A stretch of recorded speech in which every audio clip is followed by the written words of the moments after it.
दाएं हाथ में पुष्प लेकर के हम मोक्षदा एकादशी की व्रत कथा को सुनेंगे। चंपा नगरी नामक एक स्थान था जहां के राजा का नाम वै खानस था, जो कि बहुत ही प्रतापी और पूर्ण आत्मा थे। एक समय की बात है, वे एक रात स्वप्न में देखते हैं कि उनके पिता जो हैं वे नरक में बहुत ही कष्ट काट रहे हैं। यमदूतों के द्वारा उन्हें दंडित किया जा रहा है। सुबह राजा जो थे काफी द्रवित हो जाते हैं। व्याकुल होकर के वे अपने राजपुरोहित के पास जाते हैं। राजपुरोहित उन्हें कहते हैं कि आप जाकर के पर्वत ऋषि से जाकर के मिलिए। वे जो रहते हैं राजा पर्वत ऋषि के आश्रम जाते हैं।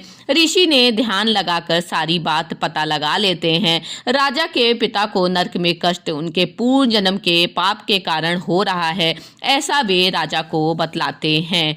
राजा ने ऋषि से मुक्ति का उपाय पूछा तो जो ऋषि रहते हैं वे उन्हें बताते हैं कि आप मार्गशीर्ष महीने के शुक्ल पक्ष में आने वाली मोक्षदा एकादशी का व्रत करिए और उसका सारा पुण्य अपने पिता को दे दीजिए। राजा ने परिवार सहित मोक्षदा एकादशी का विधि पूर्वक व्रत किया, पूजा पाठ किया और उस व्रत से जो भी फल प्राप्त हुआ, पुण्य प्राप्त हुआ, वे अपने पिता के नाम से संकल्पित कर दिया। इस व्रत के प्रभाव से राजा के पिता को नरक से मुक्ति मिल गई और वे स्वर्ग लोक को चले गए। स्वर्ग से उन्होंने राजा को आशीर्वाद दिया। इस प्रकार से मोक्षदा एकादशी की कथा यहाँ पर समाप्त होती है। अब हमने जो अपने दाएं हाथ में पुष्प लिया था, उस पुष्प को हम भगवान श्री हरि विष्णु के चरणों में समर्पित कर देंगे।